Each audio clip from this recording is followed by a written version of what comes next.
On today's show, we highlight two half-mile tracks, miles apart and totally different. The high-banked Winchester Speedway in Indiana and the nearly flat Martinsville Speedway in Virginia. The one thing they both share in common is their ability to produce action-packed racing. You'll see the sprinters go at Winchester, coupled with the Grand National late model stockers at Martinsville.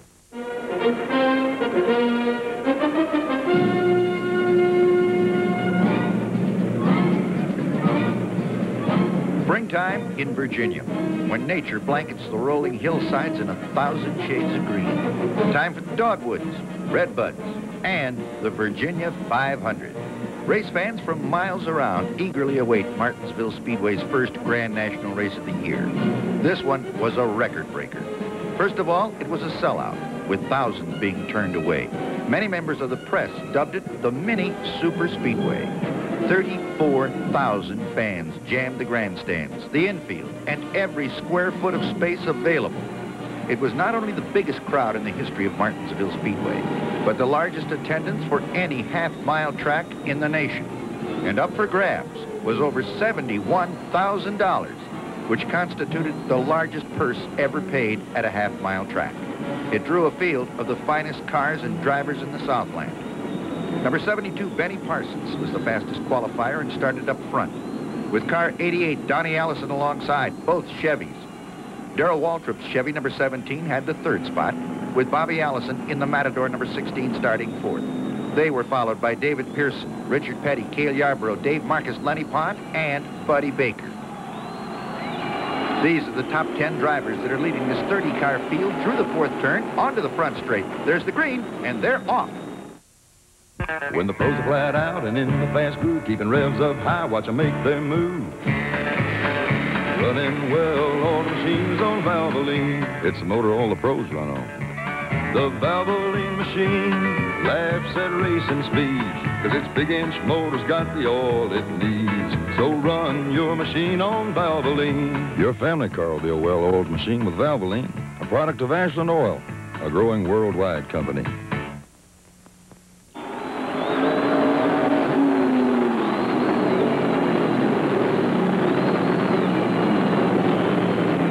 Entering turn two, Benny Parsons put his Chevy number 72 in the front spot.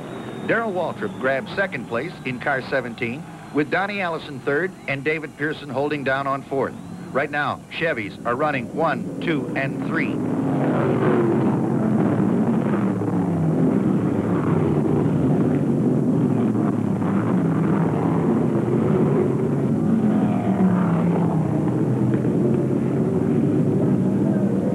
This race just started, and there's already bumping in the turns, and some strong competition back in the pack in the form of Pearson, Allison, Yarborough, and Petty.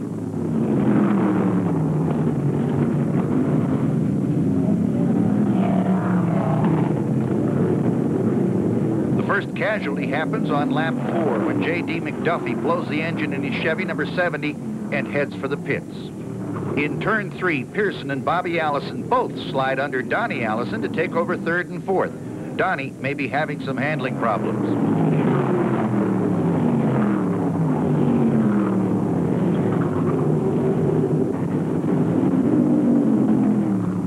Right now, Benny Parsons appears to be running away, but 500 laps on a half-mile track is a long, long haul. It's lap 13 when Donnie Allison wheels the Dyguard Chevy number 88 off the track and down pit road. Donnie's fender got pushed in during a little scuffle in turn 2. It was rubbing against the tire and started to cut it. His crew pull the metal away, change rubber, and send him back in the race.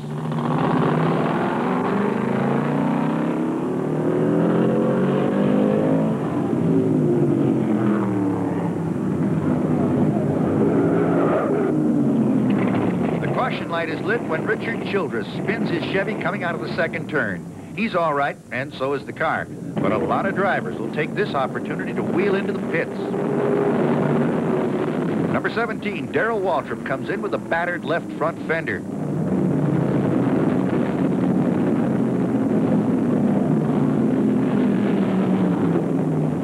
Fuel for Cale Yarborough. Buddy Baker gets a clean windshield along with a fill-up. For Richard Petty, it's fuel and left side rubber.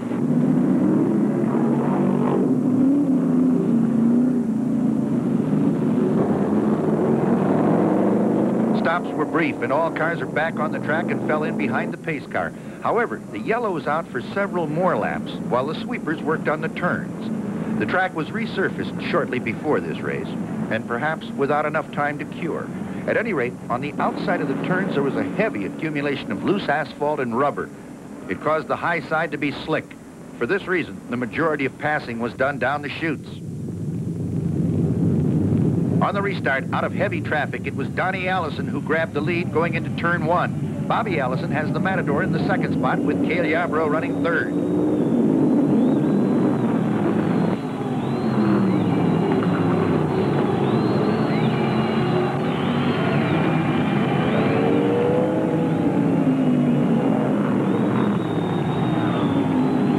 Entering turn 1, Richard Petty fires the Charger up on the inside of David Pearson, and they have a fender-bending, paint-scraping battle all the way through the second pocket.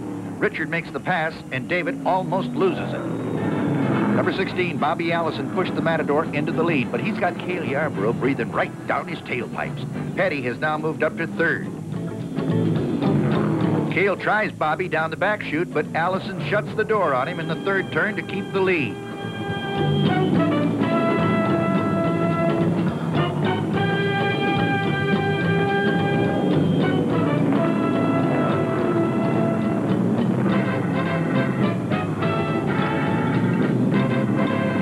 That puts another car on the trailer.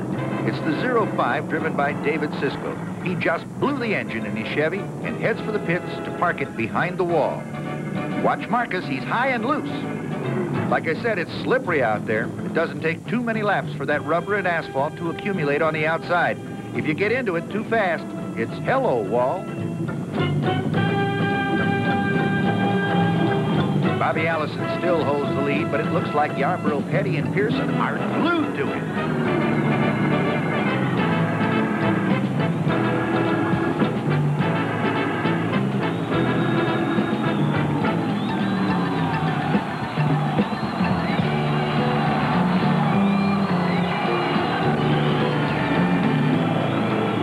Hey, Cale found a hole. Allison went a little too high in turn 3. Cale got a wheel under him, and he and Richard both drive through to take over first and second place.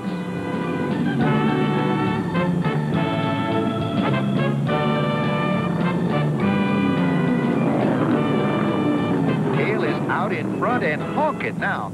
Chevys have always handled well on this track. They're lighter than most of the other competition, especially in the front end.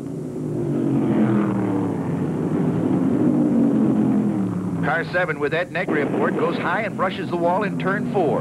Then number 63, Jimmy Hensley, hits the wall in turn 2. This brings out the yellow and the pace car.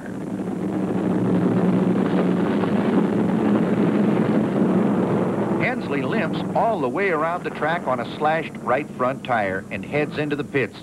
And with the yellow out, he'll have a lot of company. With all cars serviced, the pace car leads them around for the restart. 71, Dave Marcus in the Dodge, and Benny Parsons in car 72 come out of the turn side by side. Now watch this battle for the lead.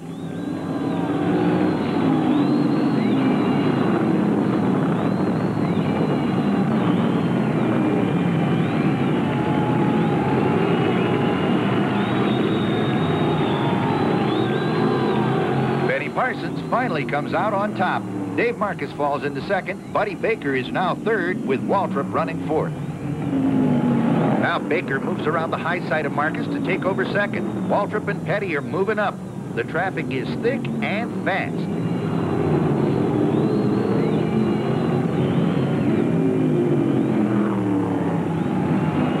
Down the front chute, Baker challenges leader Benny Parsons. In the first turn, he moves him over and drives through. Benny gets out in the loose marbles, bogs down, and 4 cars scream underneath him before he can even honk his horn. In the third turn, Darrell Waltrip finds daylight on the low side of Buddy Baker, heads for it, and 2.5 seconds later, the Chevy number 17 is the new leader. Cale Yarborough and Petty explode underneath Bobby Allison's Matador to take over the third and fourth spots, moving Bobby back to fifth, with David Pearson running sixth. The white Chevy number 72 heads for the pits. Benny Parsons is a little bit tired of slipping and sliding around out there and decided to get some new rubber, plus a little fuel. Waltrip is still the front runner in a badly battered Chevy. Richard Petty has moved into second and challenging Darrell for the lead. He does it right down the back chute as both cars split around Richard Brooks. Now Waltrip is second with Cale third.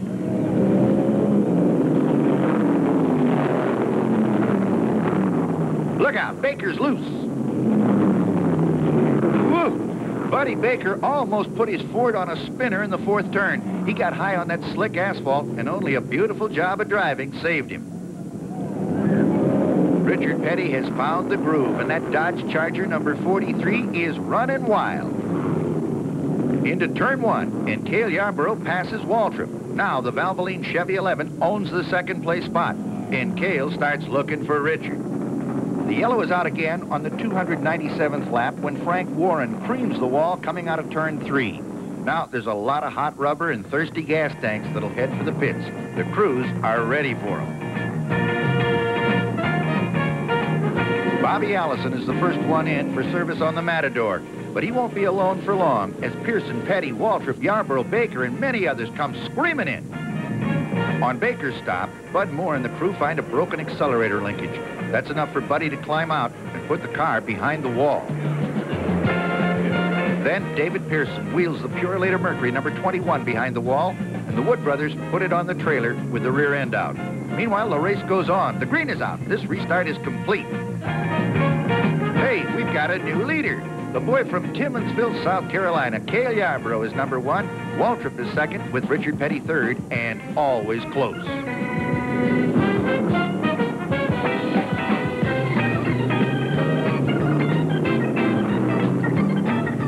There goes Marcus again. He comes into 3 too high, gets out on the loose marbles, and nearly loses it. Down the back chute, they go 3 deep. It's right there that Richard Petty passes Waltrip and puts the Dodge Charger in second place. Cale Yarborough is still the leader in the Chevy 11. He's running well, but Richard is slowly closing on him.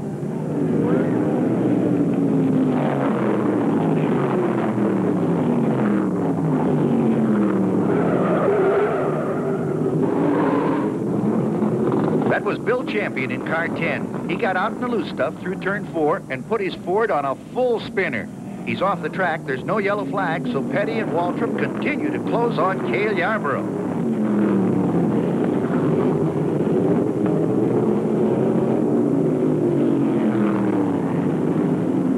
With just a short distance to go, leader Cale Yarborough makes his last pit stop of the day for new tires. The track is extremely slippery. They feel that the new rubber will give him a little better bite. Petty is now the leader. A couple of laps later, Richard brings the Dodge in for the same reason. Now, Darrell Waltrip inherits the lead in the Terminal Transport Chevy number 17. And the word is that Darrell will not pit. He'll gamble on the tires he's running. After a very fast 13-second pit stop, Petty fires onto the track and into second place. Waltrip has a good lead, but without new tires, he can't run full bore. And Richard begins to close.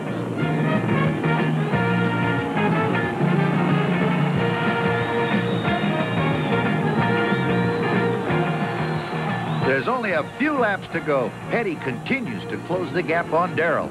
But can he do it in time? Cale Yarborough is running third.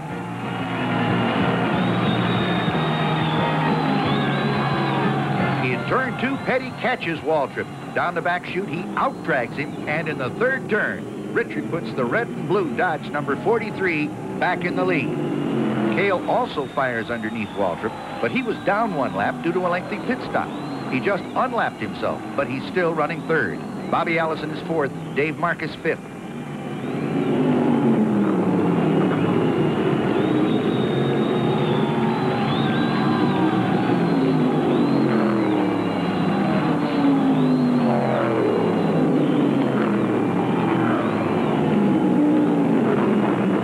White flag is out. A half a mile more, and Richard Petty will chalk up his 169th career win.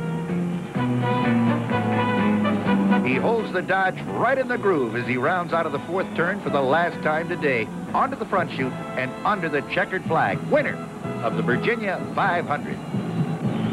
Darrell Waltrip brings his Chevy home on some very hot and well-worn tires to pick up second-place money. Cale Yarborough finished third. Bobby Allison slides the Matador into the fourth-place slot. Richard Petty eases his famous Dodge number 43 into victory lane once again. This is a familiar sight on the racing scene, and he's done it several times at this track. But this time, the win was worth over $19,000. That, by the way, is another half-mile track record.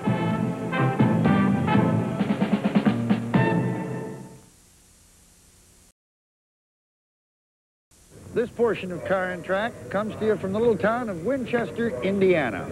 And right now, you're looking down the front chute at Winchester Speedway, one of the fastest half-mile tracks in America.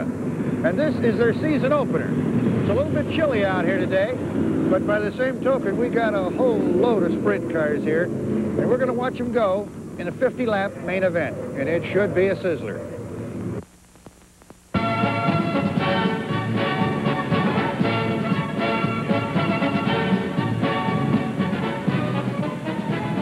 For Car and Track, this race represents Winchester Revisited.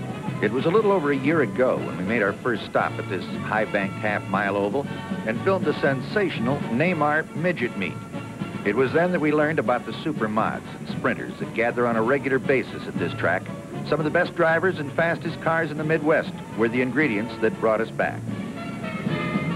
The lineup for the main event inverted the 6 fastest cars, putting Bobby Kinser in number 65 on the pole, with car 6, Danny Landis, starting alongside.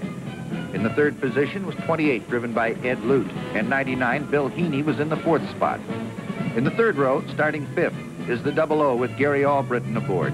Next to him, in the sixth hole, is the 0 car, driven by Todd Gibson, who was today's fastest qualifier at a shade over 16 seconds and 111.10 miles per hour. A little further back in the pack are names like Butch Wilkerson, Greg Leffler, Marv Carman, Sammy Sessions, and Joe Saldana.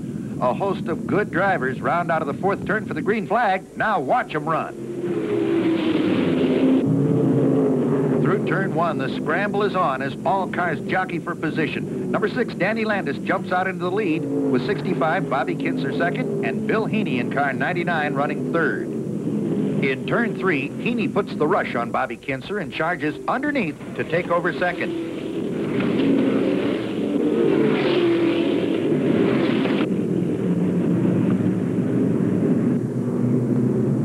Car 6, Danny Landis, leads all cars down the back chute, but Gibson and Albritton are back in the pack, and they're really coming on. Moving on to the front chute, Todd Gibson puts his 0 car in the high groove and fires past Kinser to take over third. It's Landis, Heaney, Gibson, and Gary Albritton has now put his 00 car in the fourth spot. Marv Carman, who started way back, is now running sixth. Down the front chute, Gibson dives into the low groove to move up on Heaney. Now there's a 3-way battle for first. Here he comes. Todd Gibson lets it all hang out. On the inside, he explodes past Heaney and Landis. The 0 car has now become the front runner. It's Todd Gibson in front. 99, Bill Heaney second. Gary Albritton in the 00 has moved into third. Now Marv Carman finds daylight under Danny Landis and grabs the fourth spot. Todd's car is handling beautifully, but he still can't stretch the pack. And it looks as though Albritton and Carman have the speed to close on it.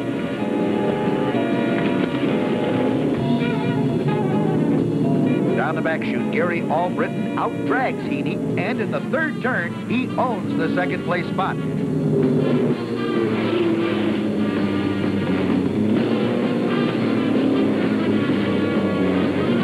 Todd Gibson tries to close the door, but Albritton presses him harder on every lap.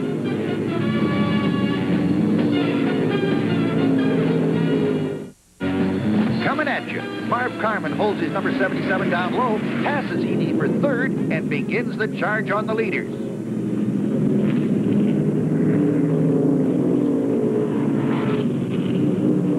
Now Albritton is within striking distance of Todd Gibson, but the boy to watch is Marv Carman. He's blown off a lot of cars to move up to third, and he just keeps on coming.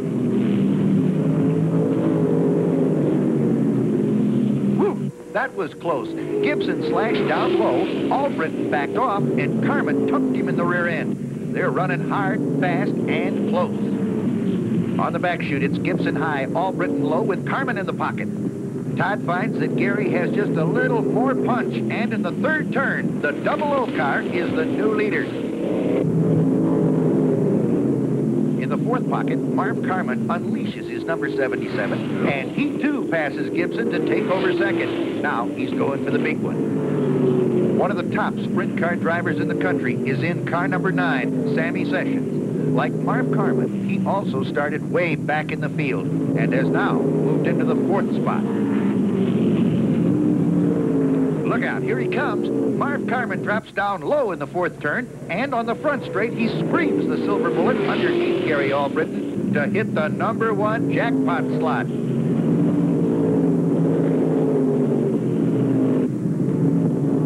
The 00 Albritton is second, with Todd Gibson now running third in the 0 car. Carman is really moving now. He's wound out and running away. The white is out, one more lap, and Marv Carman kisses the queen. In the first turn, Todd Gibson is not about to settle for third and passes Albritton to move back into second. Onto the front chute, Marv Carman's number 77 is a blur under the checkered flag, and it's quitting time. Todd Gibson brings his 0 car home for second. Gary Albritton takes third in the 00, with Sammy Sessions finishing 4th. Carman brings the silver flash to a halt on the main straightaway. He started 14th and finished 1st. And you can do it on a track like Winchester. It's extremely fast and wide, offering plenty of room for passing and a ton of action. Marv gets the kiss, the check, and the trophy. And with his number 77, this kind of finale could become a habit.